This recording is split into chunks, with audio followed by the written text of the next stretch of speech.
Good evening and welcome to this evening's episode of Biz First in Focus here on TV1. I am your host this evening, Shaheen Jurang Paddy. Well, before we start off today's program, let me ask you a simple question. As an individual, as a person, for example, who owns his own household or car, what do you take pride the most?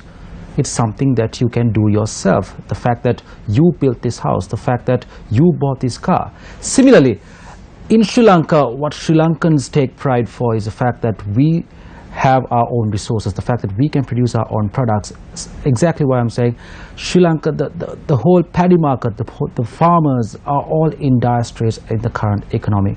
To answer these questions and to answer why the farmers are in such a situation, we're joined by none other than the Deputy Governor of the Central Bank, the former Deputy Governor rather of the Central Bank of Sri Lanka, Dr. W.A. Vijayawardena. Doctor, thank you very much for joining us on the show. You're welcome. Doctor, like I said, paddy cultivation dates back thousands of years in Sri Lanka. It's like a piece of cake for most Sri Lankans who are in that industry. But given that important factor, why are the farmers still in this situation today? Well, reason is, Shaheen, that though we had been producing paddy for, I think, for more than 5,000 years in this particular land called Sri Lanka, we have not been able to move up with respect to the use of technology, current most modern paddy farming techniques, management and so forth. So as a result, the people who join the paddy cultivation are the people who have been dropped out of the schools, and they have not got any proper scientific training with respect to paddy cultivation in Sri Lanka.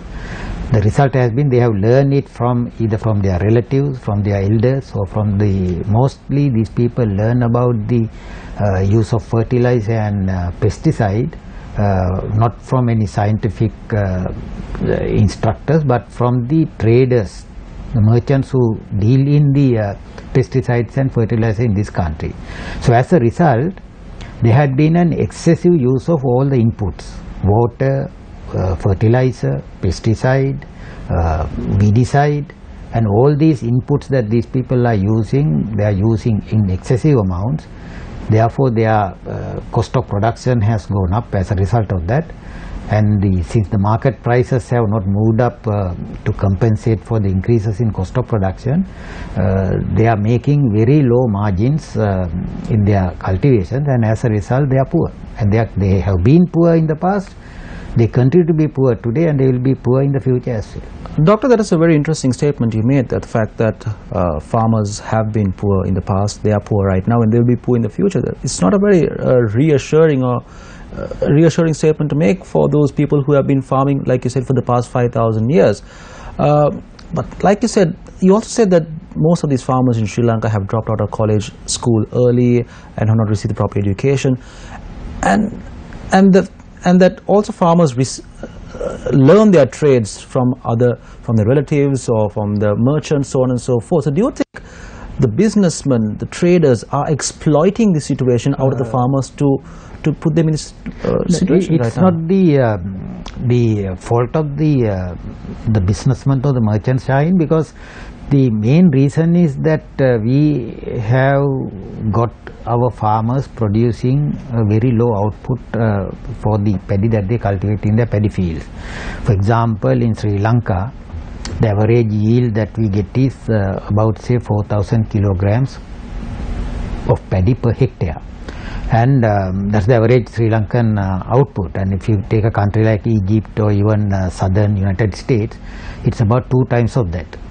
So when the yield is low, what happens is their average cost is very high. And when they sell it at the prevailing market price, these people cannot make a profit. It's not the millers or the merchants who are exploiting them. Because if you look at the farm gate price, because when we say the price at which the farmer sells his paddy in the market, it's called the farm gate price, and the final price that we pay as consumers, the difference is about 20 to 25%. It's not that much, because that 25% is shared by bankers, transporters, millers, wholesalers and resellers, and there are a large number of people who are involved in the value chain of paddy farming, and that 25% is shared by all these people. So which means the farmer gets about say 25% of the price that we pay. Still that price is too low for him compared to his cost of production. Cost of production is high because yield is low. Yield is low because we don't follow any scientific method of paddy cultivation in Sri Lanka, and as a result the farmers are unable to even service their loans when they borrow from the banks, and also from the most of the loans they borrow from the village money lenders at very high interest rates, and they are unable to even service those loans. Because of that reason, whatever that they produce, the earn is not sufficient for them to maintain themselves. So that is why they are poor. Doctor, what is this scientific manner of cultivating do you mean? Scientific manner in the sense that paddy is Shaheen, they say that the paddy is a water drinker. They call it water guzzler. Unlike wheat, barley or rye, which can survive even a less water situation, paddy cannot do that. So when you cultivate paddy, you have to, what our people are doing is they actually flood the entire field by about 2 to 3 inches, which means we are wasting unnecessarily, we are wasting water, because according to the calculations by the researchers at the International Rice Research Institute in Manila, to produce 1 kilogram of rice we have to use about 2,500 liters of water, and that's big much. You can see, I mean, if you price even water at say 1 rupee per liter, you can imagine the price of kilogram of rice would be about 2,500 rupees if we ignore all other costs.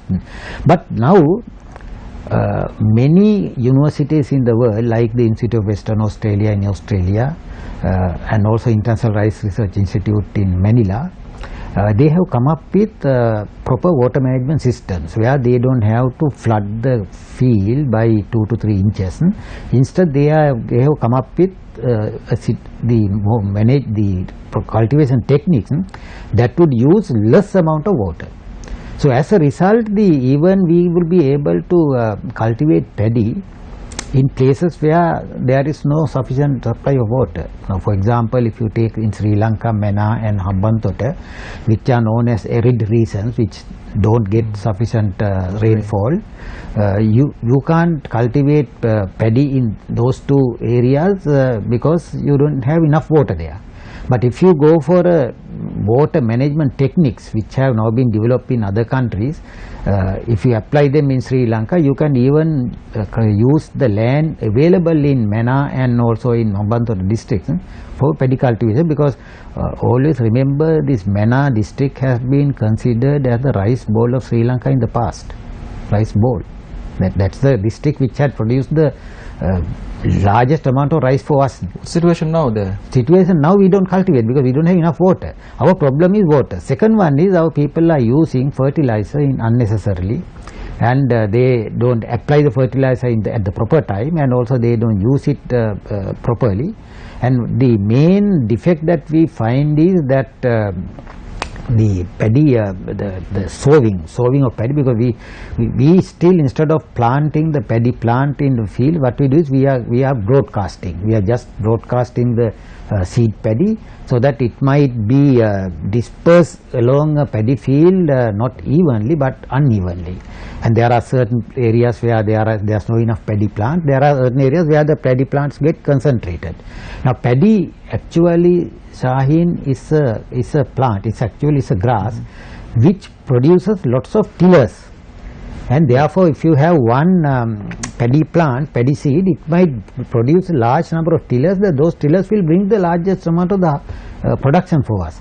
Now here in Sri Lanka, what is happening is, since we don't replant them, number one, number two, we don't allow the paddy plant to produce the required number of tillers around it, we don't get the required amount of output. Now other countries, how they do it, even in Japan, when they cultivate paddy, they allow the paddy plant to produce the largest number of tillers so that it would produce the largest number of paddy for us.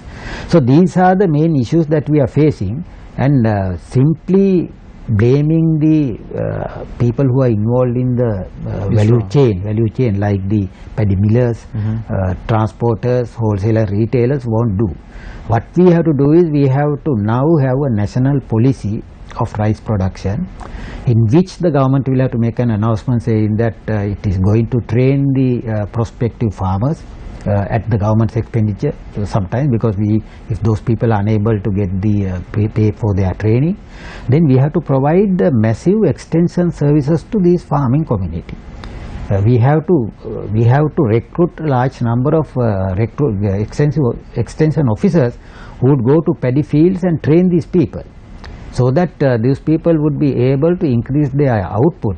If they can increase their output, because there are certain experiments done by some private companies. They had actually used one experimental village in Divulveva, where they had got 3,500 farm families, and they were able to increase the yield from 85 bushels per acre to 160 bushels per acre within a matter of 2 years' time. So it actually doubled. I have to interrupt you for a minute there. We have to cross for a short commercial break. We're in discussion with Dr. W. Vijayawardena, the former Deputy Governor of the Central Bank of Sri Lanka. We're in discussion about the current situation of the paddy farmers in Sri Lanka. We'll be right back after the short commercial break. Stay with Biz First in Focus on TV1. Hello, welcome back to Biz First in Focus here on TV1 with me, Shahin Jurampati. We are talking to the former Deputy Governor of the Central Bank of Sri Lanka, Dr. W. Vijayawardena. We are talking about the current situation of the paddy farmers in Sri Lanka. Are they doing well or not? Doctor, before we went for the commercial break, we spoke about the scientific process of paddy cultivating and how Sri Lanka is not following the proper process. And you said that a national policy is required for this process to come into effect. Could you elaborate on that further? Well, national policy will take care, Shahin, not only the paddy production, the end use of rice also, because here in Sri Lanka we are basically using rice only as a food. That's our staple food, and we boil rice and we eat rice. But the demand for rice for food purposes doesn't increase along with the increase in the income of the people. So as a result, the demand is relatively flat. We are actually, if you look at the consumption pattern of Sri Lankans during the last 20-year period, on average, a Sri Lankan is consuming about 110 kilograms of rice per annum, and it has been flat. So if the farmers produce, if they have a bumper harvest, Shahin, the result is there's no demand for that rice, so the prices will fall, and as a result the farmers will become bankrupt, and that is why most farmers will go for, actually they commit suicide because they can't repay the loans they have borrowed from various sources. So because of this reason, the national policy requires, Shahin, for us to use the rice not as a food item alone. We have to use rice as an industrial input as well. Because in other countries you would have found they have actually done research on rice, and they have come up with new technologies to use rice as an industrial input. For example, now Thailand and Australia, they produce oil from rice bran, whereas in Sri Lanka we actually use rice bran to produce this cow feed called punakku, and we don't use it for any other thing. Now rice bran oil is considered as one of the most healthiest edible oil in the world. So we have not even looked at that. Then rice can be used as a malt for producing alcohol, wine, beer, whiskey and so forth, which of course we don't want to allow Sri Lankans to drink that, but we can use that for exporting for export purposes, because specifically beer produced out of rice. Third one is the proteins can be separated from rice, and then we can produce it as a capsule, protein capsule, which can be taken by the people who are vegetarians. Then another important thing is that rice oil, rice milk, people who are actually, now we have a biggest problem in Sri Lanka, we don't produce enough milk for us to consume. So rice can be used to produce milk, then perfumes, and also the latest research has revealed that rice has a large amount of antioxidants compared to the other products. So if we can isolate these antioxidants and supply them in the market as an industrial input, it will create a new demand for rice. So present problem, Shaheen, is that we are virtually about 95% self-sufficient in rice. But if we become 100% self-sufficient, that will be the death knell of the rice farmers, because if they produce more than that, prices will fall and therefore they will become bankrupt and they will have to commit suicide. So that is why I said the national policy on rice has to concentrate on rice not only as a food item but also as an industrial input. Why not produce more and export it? You can't export Sri Lankan rice because we produce Shaheen, the short grains variety, which has no demand in the international markets. In the international market, the demand is for the long grain variety which Thailand produces. So we can't export it to countries. Of course, we will be able to export it to countries in maybe say Africa, which is starving at present, but not to the lucrative markets in Europe and North America. We cannot export because the demand for rice from those consumers is for the long grain one. So we are not producing that long grain rice in Sri Lanka. So therefore our rice is not exportable, but of course we can export rice as an industrial product. That's the way, that's the national policy. So national policy has to identify the future of rice in Sri Lanka. Number one, they will have to increase the yield rate from current say 85 bushels per acre to around say 160 bushels per acre without even changing the existing technology, just by improving the farm management system. Then we will be able to use the land which are now using in the western province and the southern province for rice cultivation for other economic purposes. We can release that land. So doctor, you're saying is that the rice is available in Sri Lanka and there is so much we can do with the rice apart from just eating it. But the problem right now is that it's just not being done accordingly. Not being done according to a national plan. That's the thing. I mean, national plan has to identify rice as the. I mean, it means that we would be able to give a higher income to rice farmers by getting them to produce more. I mean, they are increasing their output, yield rate. Then we would be able to, when we produce more rice through an improvement in productivity, we would be able to release the land which is now marginally producing a lower output in the western province and the southern province. That land can be used for other purposes, like say now countries like Thailand, what they are doing is they are using the land which is not profitable for rice cultivation for cultivation of flowers, orchids, which will give a higher income for the farmers, and also fruits. So those should come from a national policy, which means we are producing not only the rice that we need for Sri Lanka, because Shaheen will have to be mindful of the fact that all countries today want to have this food security. So without compromising the food security, what we do is we produce rice more than what we need. Part of that would be the great bulk of that we will use as a food item. The other bulk we will use for as an industrial raw material, so that we can export and we can give a higher income to the rice farmers. Well, certainly interesting points raised by the former Deputy Governor of the Central Bank of Sri Lanka. We have to go for another short commercial break. Doctor, stay with News First on Base First in Focus. I'm Shahan Jurampati. We'll be right back.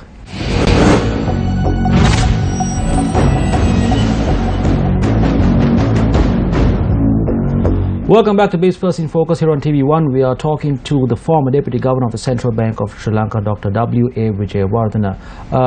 Doctor, what appalls me the most is that now if you look at New Zealand, for example, dairy products, they are known for dairy products. That's their trademark industry. But if you look at the farmers there, they are doing pretty well. They are sought after. But given Sri Lanka also, like we said, having a history of rice farmers for the past 5,000 years, why is there such a contrast between the New Zealand dairy farm and the Sri Lankan paddy farm? There are several reasons, Shaheen, because in New Zealand the dairy farming has been developed through the new technologies that have been developed by the New Zealand universities. Even in Australia, every Australian university is concentrating on developing new technologies for the agricultural sector. Unfortunately for Sri Lanka, we have only an agricultural faculty in the University of Peradeniya, University of Wayamba, and also University of Uhuna. There are only 3 universities which have an agriculture faculty in Sri Lanka, and those faculties have not come up with technological improvements for the development of the country's agriculture. Because what I mean by technological development is not only the cultivation of the product. We have to make use of the all the produce that we produce through agriculture, not only necessarily rice but also other things also as industrial inputs also. Because for example, take for example tea. Now tea has been produced by Sri Lanka as a beverage for more than 150 years now, and tea market also doesn't grow like rice market. It doesn't grow in the world. So as a result, we find it difficult to find new markets. But of course, tea also has a great potential as an industrial input, raw material, perfume production, drug production, and all kinds of other production. So that should come from the technological developments that has to be developed by the Sri Lankan universities and research institutions. So our problem had been we had not got the universities to do that job. So that is why farmers in fact, you would have noted the dairy farmers in New Zealand and also in Australia, they are increasing the milk yield of the cows that they breed every year. Now in Sri Lanka, usually we have this batu type cows, and those batu cows produce about say 3 liters a day. But the New Zealand cows, hybrid cows, would produce more than 20 liters a day. So that is why the difference, because when you produce more, your average cost is lower, and then you are in a position to sell it in the international market. So we have not been competitive. But of course, you told us a very important thing. You said the brand name. Rice can be Sri Lanka's brand name. Absolutely. If we have the national policy to increase the yield, then increase the revenue of the farmers, incomes of the farmers, and also the diversify the use of rice, not necessarily as a food item, but also as an industrial raw material, so that we can create a demand for our rice from the rest of the world. Because immediately we will not be able to supply rice as a food item to the rest of the world international market, because we don't produce the variety that they need. But of course we can produce, because one good example is there had been 2 researchers at the Business Management School in Vellavatta, Dr. Matikanda and Tivanka Fernando. They had come up with, they have done their research on Sri Lanka's domestic indigenous rice varieties, and they have found they have a large concentration of antioxidants compared to the imported rice. And that part has to be now utilized by a businessman, and it is his job to supply it to the rest of the world market. Doctor, that's another thing that I'm pretty sure most of us should be concerned about.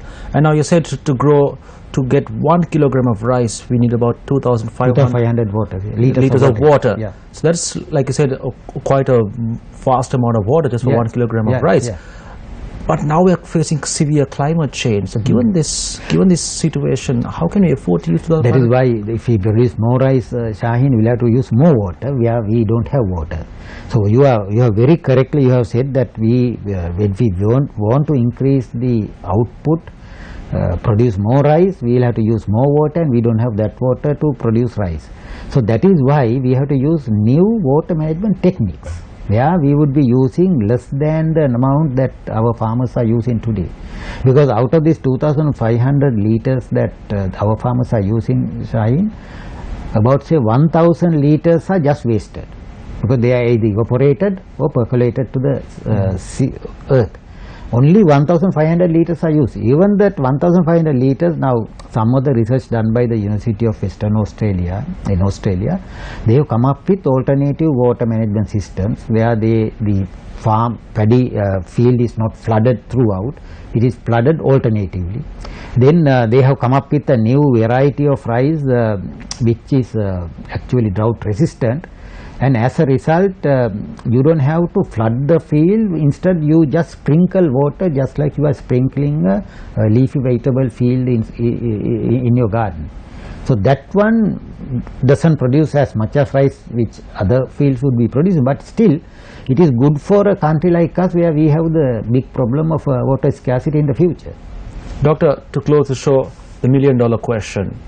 Given the crisis we are in, can Sri Lanka come out of it at some point? No, we can. We can, Shaheen, because there's no difficulty. And if we get our universities to do research, or if we get ourselves affiliated with those universities in the world, like University of Western Australia, and then do joint and collaborative research, and we get the private sector universities to do research like the Business Management School presently doing it with Northumbria University in UK. With that we can have new technology, and that new technology will definitely solve our problems. Well, thank you very much, Dr. W. Vijayawardena. That was the former Deputy Governor of the Central Bank of Sri Lanka. Unfortunately, we had to close shop here on Biz First in Focus here on TV1. Simply at the conclusion of the program, as Dr. W. Vijayawardena said, research is key. If our universities in Sri Lanka tie up relationships with the universities across the world and come up with proper plans how to develop the paddy industry in Sri Lanka should be sorted. This has been Biz First in Focus. I'm Shanjuram Pati. Good night.